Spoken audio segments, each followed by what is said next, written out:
Hi, this is Melinda with Melinda Howard Art. Today I'm going to show you how to paint this simple, loose, and fun watercolor painting of lavender flowers. So far, my videos have been on alcohol inks, but I'm also a watercolor artist and have been painting with them for several years. If you use alcohol inks or any other type of medium, and you've been wanting to give watercolor a try, I hope this video will encourage you to do it. Watercolors are not toxic, they are fun to use and similar to alcohol ink, but with a different substrate or surface. All you need to start are a few colors, a brush, watercolor paper, and water. In this video, I'm going to be sharing my opinions on the basics of watercolor, what tools I use, and basic techniques to use. And then I'll be showing you, step by step, how to paint these beautiful flowers. I'm excited! Let's get started.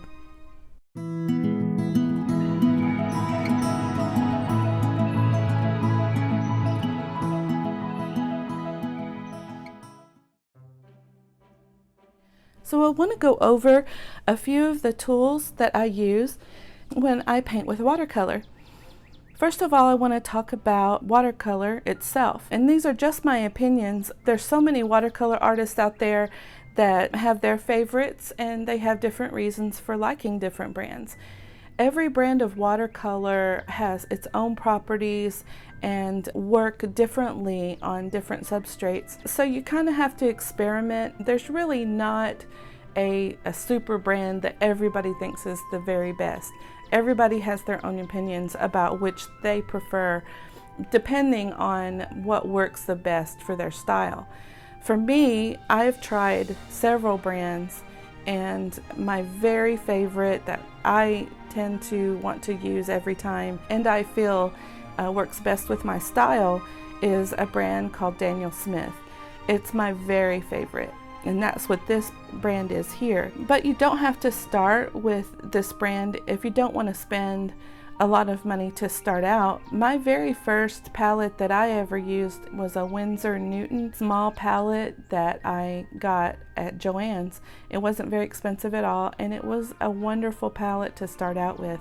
You can also start with a brand that I enjoyed when I first started too, is called Prima Marketing. You can pick this up at Hobby Lobby or Amazon. One of the things I really love about it is that it comes in this cute little tin. It's great for going outdoors and painting outside. It comes in several different sets. This set, Pastel Dreams, I don't really use it a lot because I found it to be a little chalky, but they also have classics and I think one called Tropicals, and those work really nice to begin with. And they come in these cute little half pans, and you can even add more if you buy more half pans. And it's a great place to start, really. But I use the Daniel Smith, and this is my swatches so that I can tell what colors are what with their names. I recommend that you do that whenever you put your palette together. Before I start painting, I always spray my colors down with a water bottle, so I recommend that you get a spray bottle too. And so that's my opinion on watercolor. I really love Daniel Smith. So let me talk a little bit about brushes. Now this is a lot of brushes, and I by no means need this many. Especially with watercolor, you can really do a whole painting with one, maybe two brushes. And I've used all of these brushes, and I've used them for different things, but I'll show you which ones are my very favorite. First of all, I want to talk about the kind of brushes and kind of hair that you can get on your brushes. These three here are synthetic brushes. I picked them up from a Rosemary & Co. out of the UK, and even with shipping to the United States, the prices are phenomenal with Rosemary & Co. And I think this one I also picked up at Rosemary & Co. It's a natural hair. It's a sable blend. So it's a blend of synthetic and natural. It's a good company and I like them, but I don't use those very often. I mostly use natural hair brushes, and even their brushes are going to be different. This is a red sable hair. It's made by Da Vinci, and the line is called Maestro, and these are my very favorite, and a lot of watercolor artists like this brand and this series of brushes. I also have a Raphael, which is this tiny one here, and then there's squirrel hair brushes. I think these are all kind of a blend of squirrel hair and something else. I'm not exactly sure, but they're all natural, really, really soft brushes. And I like these, but I really prefer the sable hair. And the reason for that is that natural hair brushes hold water much, much longer in the brush without dripping off. When you use a synthetic brush, the water is not going to hold as long, and so you won't be able to paint as long without having to go back to the water and continually dipping into it and dipping into your paint. With natural hair, the natural hair just holds on to the water and the paint, and you can paint for a lot longer. A lot of people really like this Silver Black Velvet brand, which is a squirrel hair blend. And I like them too, but again, I prefer these, Da Vinci Maestro. Also, I want to talk about the water brush. This is just a plastic brush with, of course, plastic synthetic bristles. How you use these is you fill them with water. When you paint, you just squeeze the water out, and you don't have to have a separate pail of water. Again, really good for painting outside. Now I want to just talk really quickly about the surfaces, the paper, the substrate. I'll just go straight to what is the best, and that is Arches. It's 100% cotton. I think almost all watercolor artists are going to agree that this is the best brand to use. It just takes the watercolor so great. It lifts great. It's just, you're going to get the best results with Arches. So I recommend that when you start out, don't get cheap paper that is not 100% cotton, because you're not going to get the same results and it's not going to be enjoyable. And if you're starting out, you want to get the best that you can get so that you're going to get good results and not get frustrated, and you're going to be happy even when you're practicing. So I recommend that you get a pad of Arches paper and just practice with that. You can get it half price a lot of times at Hobby Lobby, or at least 40% off with a coupon, or get it on Amazon and just get a smaller pad of paper. I highly recommend Arches. This is also Arches. I've started getting it in the larger sheets. They're really big, and you can just cut them into the size that you want. And then I always have little scraps left that I can practice with. So that's what this is. Again, my very favorite and what I use the most. You can also get watercolor canvas if you prefer painting on canvas. I get this at Hobby Lobby. It's a Master's Touch series, and it really takes the watercolor really great. You can also paint on regular canvases by adding watercolor ground to it. These watercolor canvases already have this ground on them. Daniel Smith also has a line of this as well. It just sort of looks like Elmer's glue, and you paint it onto your canvas or any surface really, and you can paint with watercolor. One thing I will say about this and the watercolor canvas is that though it goes on really nicely, it lifts off very, very easily. So which means if you get, say, a little bit of water on your fingers and you touch it, it will lift right off. So you really have to spray your final piece with some sort of fixative to make sure that it doesn't lift off. The last paper that I want to show you is some handmade paper that I've discovered lately, and it's really beautiful. You can get it individually or you can get it in a pad, and these pads they even have a piece of translucent paper in between so that your paper won't get messed up. I really love this paper. It's made by Indigo Art Papers, and I'll put a link to that for you. This particular pad has deckled edges on all four sides. Normally when you tear out a piece of paper, you're going to have one straight side, but they created it somehow where when you pull this out, the paper is actually, let me see if I can find one, a loose one that I can give you. Okay, here's one. So you can see that all four sides are deckled, and it makes really, really beautiful paintings, very loose. This one is a very light painting. I haven't finished yet.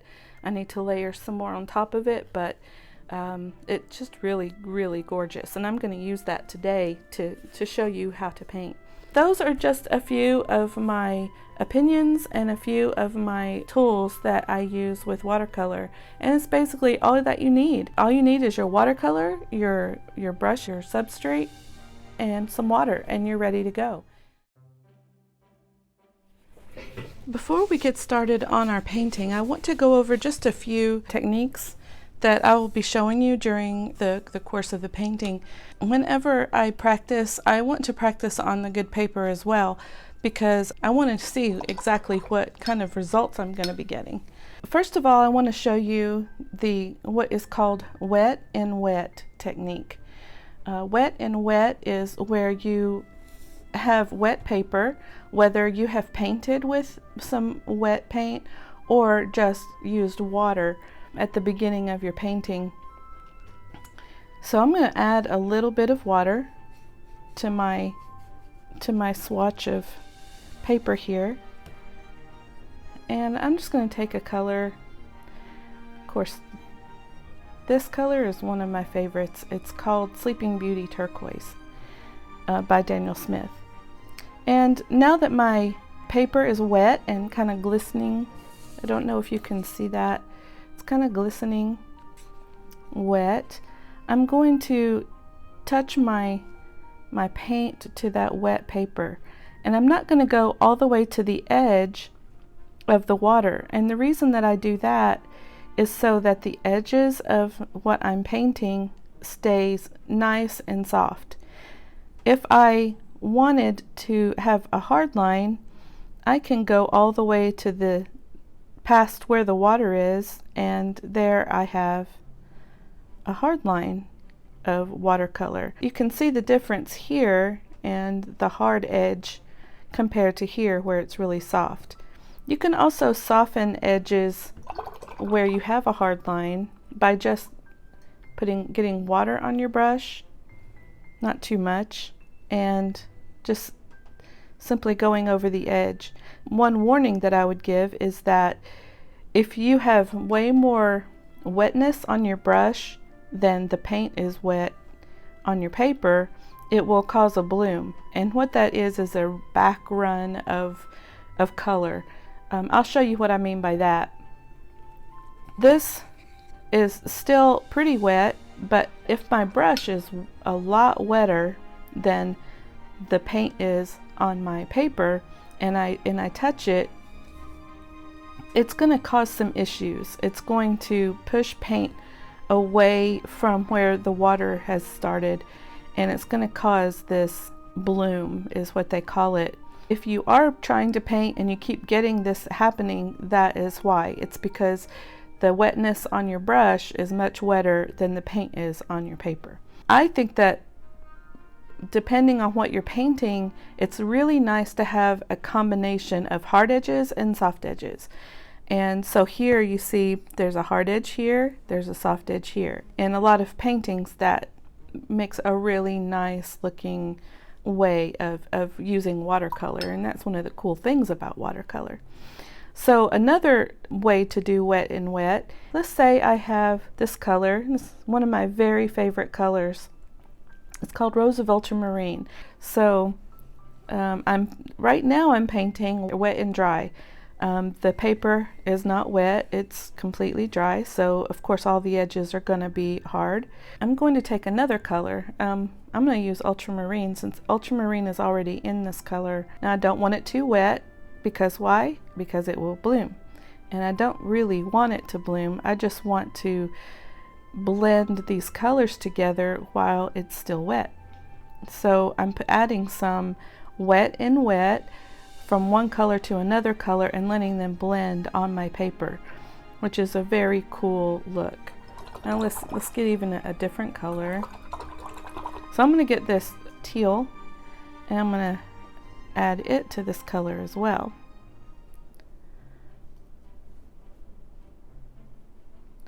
And I'm doing, again, wet and wet. And even let it blend in with the ultramarine.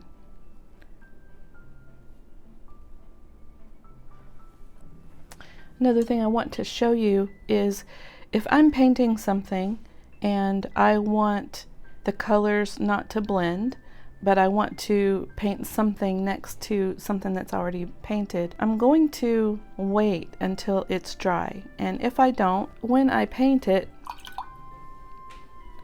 and it touches the color that's semi wet still, these two colors are going to bloom. This color is going to keep moving into this color because this is still damp.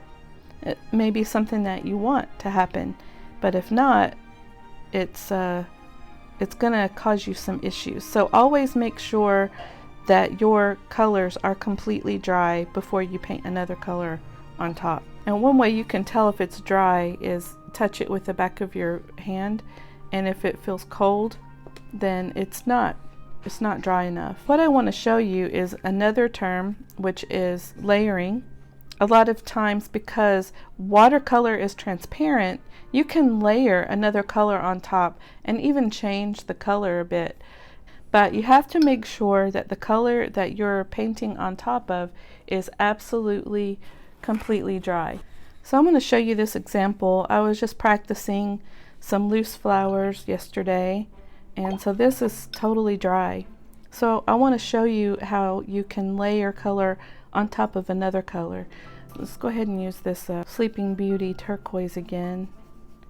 And I want to get a thin, watery consistency to my paint. And again, this has to be completely dry before you layer on top. And say a layer on top of it. Because it's transparent, you can still see the red underneath.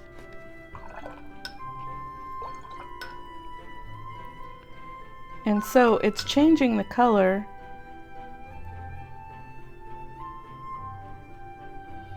You can add shadow this way. You don't have to use like a black or a gray to add shadow, but you can use kind of an opposite color, so it makes a really nice shadow to this flower. Those are some techniques and just some terms to explain so that when we're painting together, you'll know what I'm talking about. Okay, let's get started on our painting. I've already wet my watercolors really well. I sprayed them down with just some water in a spray bottle. And so I'm going to get started using this color. I really love it. It's called Rose of Ultramarine. It's a mixture of ultramarine and a rose color that Daniel Smith put together, and I really love this. So I'm just going to begin in the center with my focal flower, and I'm just going to, just put some splotches here and there, just really varied in how I'm placing them down. Now I'm just watering my brush and spreading out some of the color, but with just water, so that the edges are blending out and going to be really nice and soft on the edges.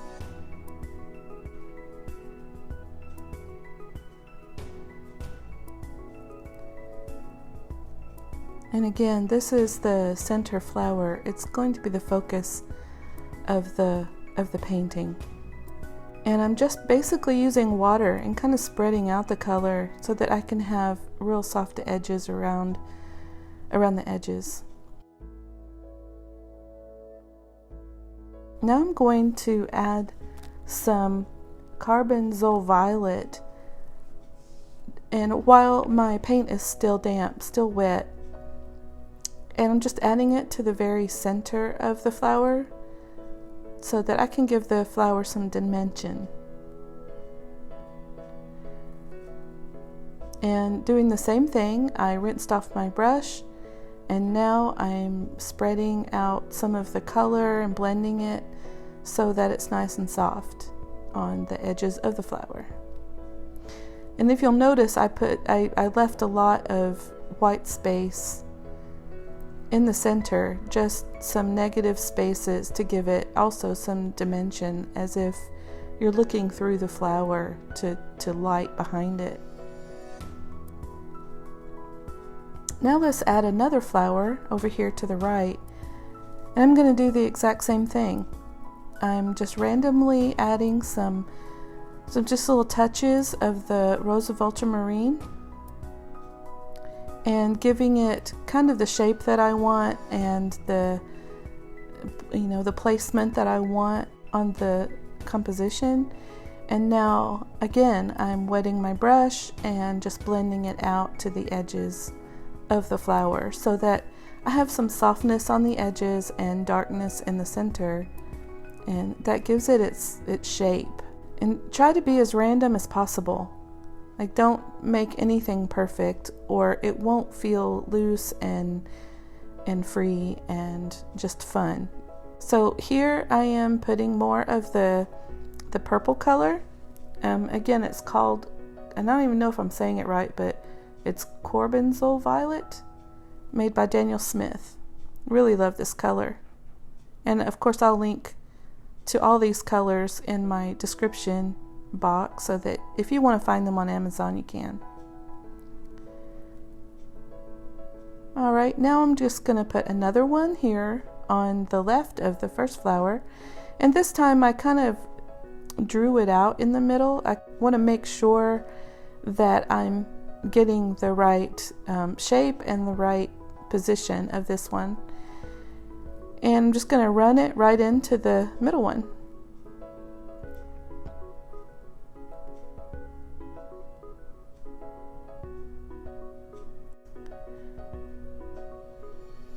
I'm trying to vary these flowers. I'm not doing all three of them. I'm not doing them exactly the same each time.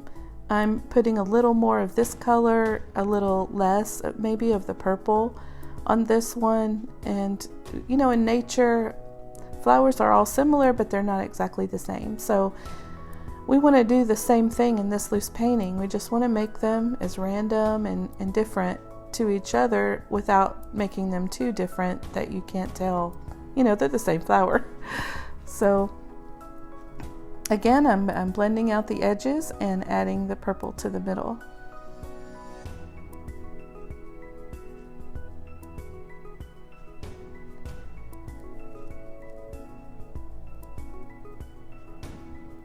I love blending the edges. It's so fun.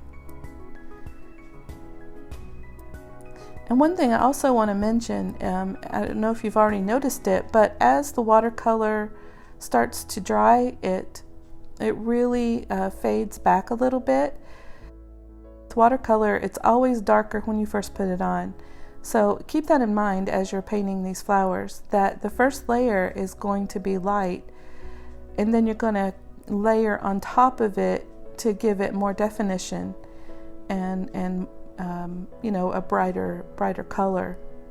And so you'll be able to tell when I add more flowers in a minute that I'm going to layer more on the first three that I have here, and then the ones in the back I won't layer with darker color so that it gives it some dimension. Now here I'm going to go ahead and add a ribbon to hold my lavender stems together. And I'm adding it now so that I don't forget about it, because it's really hard to add something once you've placed watercolor down because it's transparent. So I wanted to just get the placement of my ribbon first before I added all of the stems, just so I'll know exactly where I want it to be. Now I'm going to add some stems in some of the negative space so you can tell that, each flower has a stem in it.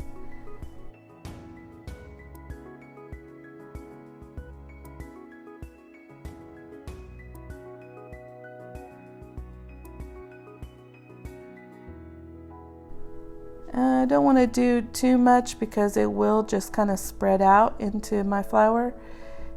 And this one, you can see it's still wet, the flower, so the one on the left, I just want to point that out. I don't want to add too much in that negative space until it's completely dry. But again, this is fun and loose, and we're not going to worry about anything. This is just, we're having a lot of fun, and we don't want to get too complicated or worried about it. Now I'm going to add some leaves to the stems, and you can just do that by putting the tip of your brush right where you want it to start. Press down and then lift up. Press down on your brush, then lift up, and then you can create some leaf shapes that way. And I want to be random, not be perfect, and have them run into each other and run into the flowers, and just, let them kind of melt into everything else. Now I'm just going to add a little bit of green gold to what I've already added. I'll put all the colors at the bottom.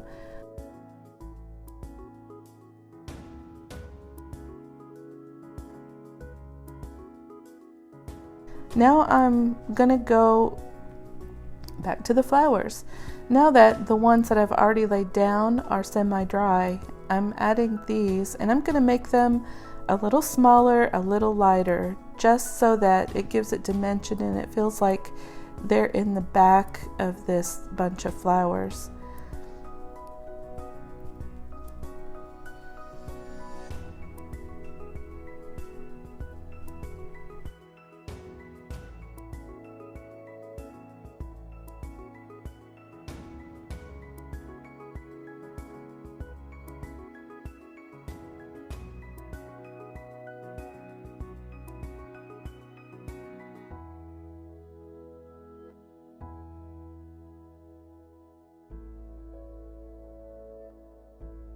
Now I'm just going to add a few more.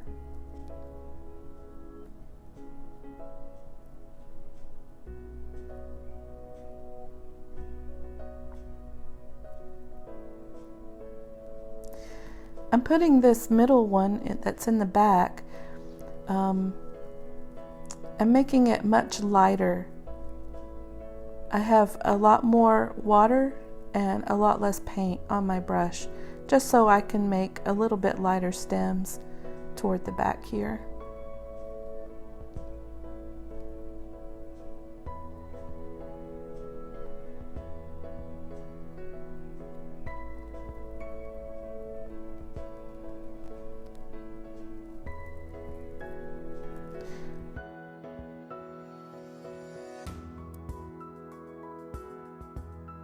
I'm going to take more of my Rose of Ultramarine, and I want to have a little more paint, a little less water, and I'm just going to darken and give a little more detail to these petals on the stems that are in the very front.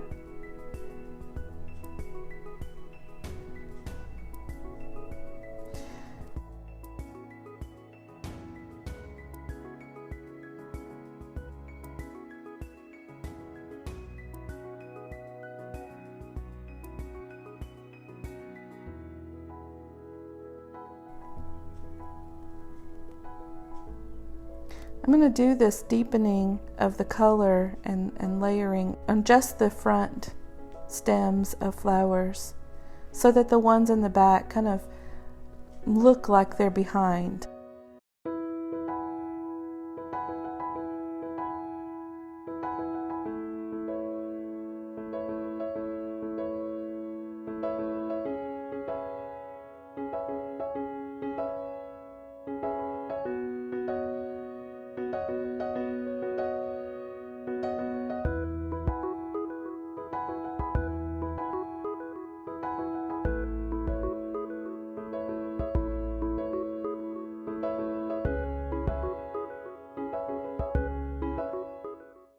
I also want to make sure that I'm not covering up all of the white that is left in between these little flower petals, because I want it to have some dimension, and you don't want it to end up being just big blobs of the Rose of Ultramarine or the purple color. You want it to look as if you're looking through tiny little petals.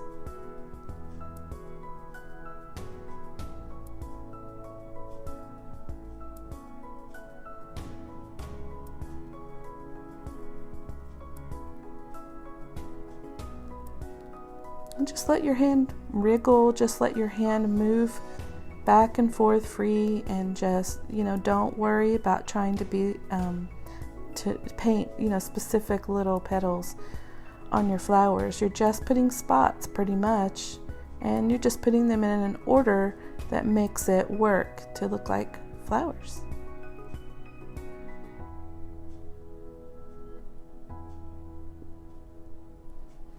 Now I'm going to strengthen the stems with some more color.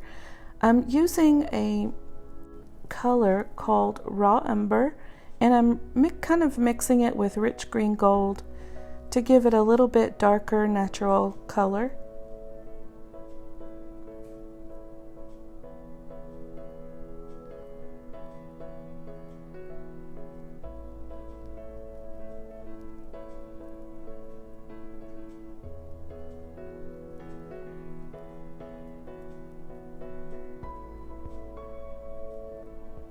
I'm not going to add it to everything, I just want to strengthen some of the stems.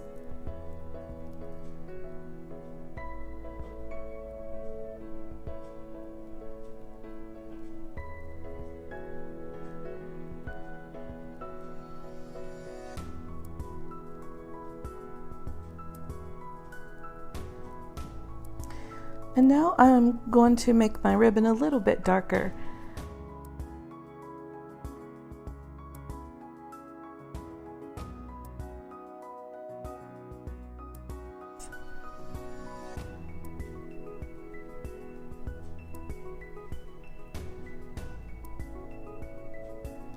I like this color right beside the green of the stems and the leaves. I think it's really nice.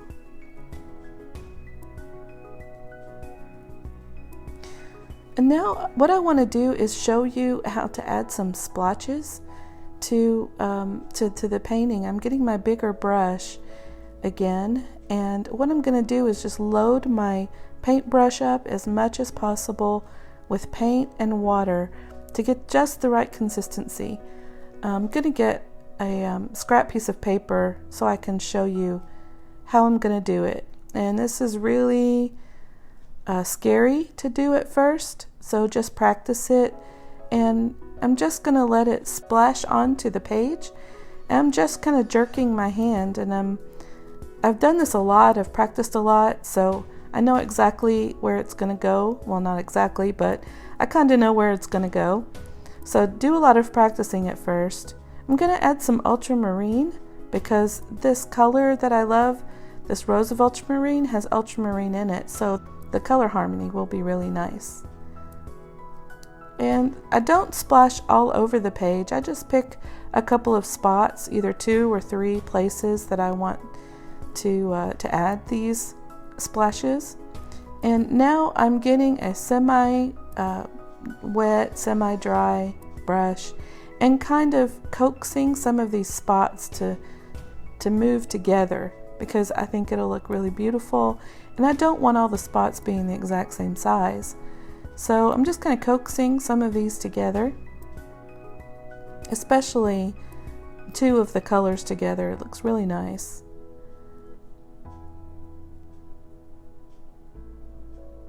Alright, I'm liking this. Rinsing my brush off again and drying it off a bit. I'm going to lift off a little bit of the edges and some of these spots. If you have a thirsty brush, which means your brush is more dry than the paint that you touch, then it will soak up into the brush. And this really doesn't work with synthetic brushes, normally just natural hair. And now I'm going to use a paper towel and pick up some of the edges of the color so that it all looks very random. Nothing, they're not all exactly the same strength or the same size. I want it all just to be sort of random, and it kind of, to me, gives an illusion sort of there being more of these flowers way in the background. So I'm doing a little bit more here because I just felt like I needed a little bit more of the rose of ultramarine. I'm going to let the painting dry, And I'm going to come back and have some fun with the gel pen. My painting is completely dry now. I'm going to use my gel pen here, and I'll link it, the brand and everything, in my description box. I'm going to draw just some random kind of, corn kernel type shapes on top of not each petal, but some petals. And I'm going to do it randomly, like 3 here, 2 there, on just the front stems of lavender. And this is just a fun element. It's to give it a little bit of definition and just a little bit of randomness, I guess. I really like this look. There's not a lot of precise doodling that's going on here. I'm just drawing out, maybe defining a few small petals and suggesting maybe some light is hitting the petals here and there. So this is just an addition. You don't have to do it, but I think it looks really fun.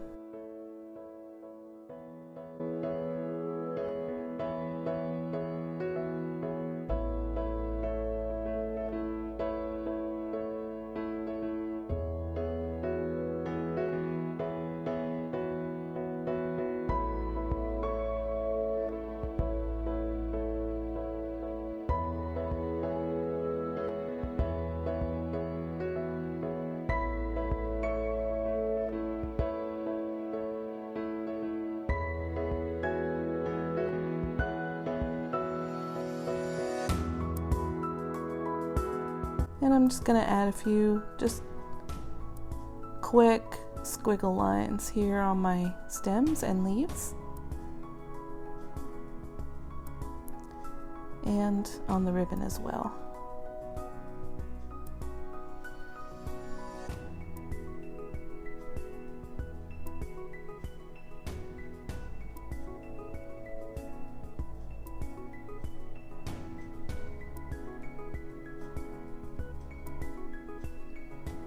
I really hope that you've had fun. I really hope that this has encouraged you to try watercolors if you've never tried them before.